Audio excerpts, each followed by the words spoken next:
What up mga kawapo, bago natin umpisa ng ating mini vlog, gusto ko pala magpasalamat kay Pudong and family. Sariwang-sariwa ka talaga.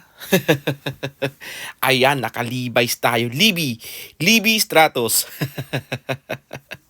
Maraming salamat. Sabi ko nga, hindi na sana nag-abala, di ba? At syempre si Ate Lynn din, meron sa atin regalo din. At t-shirt din, di ba? Ayan, alam niyo naman, pawisin tayo, tamang-tama to sa akin. Palit lang ako ng palit ng t-shirt. At alam niyo ba, habang binubuksan ko ang ating regalo, lasing pa ako niyan. Yun lang po. What up mga kawapo, andito tayo ngayon sa Red Deer kasi nakita kami nung bossing ko, may mga pinadala sa akin, mga chemical para sa trabaho syempre, kaya naghapoy na lang kami.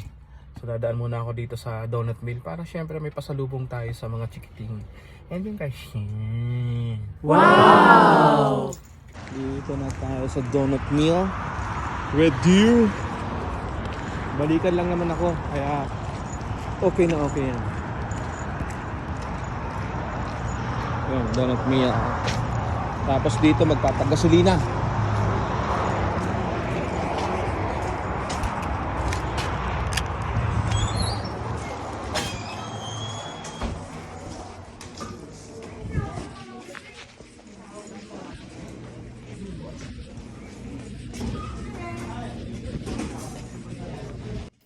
Sa mga hindi po pala nakakaalam, ang Red Deer is 1 hour and a half away from Edmonton.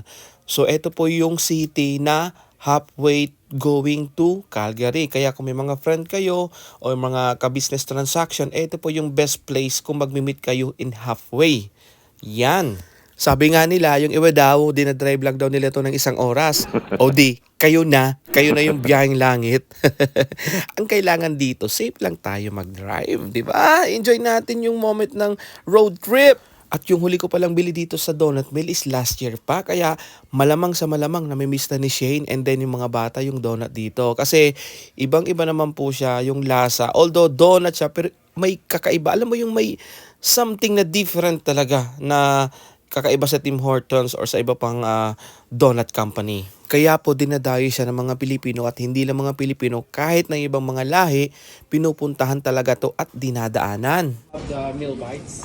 How many would you like? The 45 pieces and then the 20 pieces assorted. Of course. So 45 and 20. Yeah. Did you just want the 65 and then I can put them in 2 different boxes? Does it make 65? Oh sure, yeah, sure. Yeah, so I'll charge you for the 65 and then put them Just separate. yeah. That's great. Thank you. Of course. Anything else for you?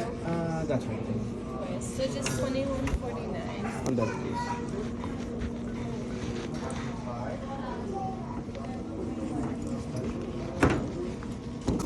So ayun na nga, nag-sale stock si ate kasi ang binili ko yung 25 pieces na assorted and then yung 45 pieces na assorted. Sabi niya, kunin ko na lang daw yung 65 pieces assorted and then ilagay niya na lang daw sa separate boxes. Wow, talagang si ate ang galing mag-sale stock. So mga donut nila, kinuha ko na lang yung meal bites. Yung meal bites kasi, ang bilis lang kainin. Dudukutin mo lang siya and then susubo mo na.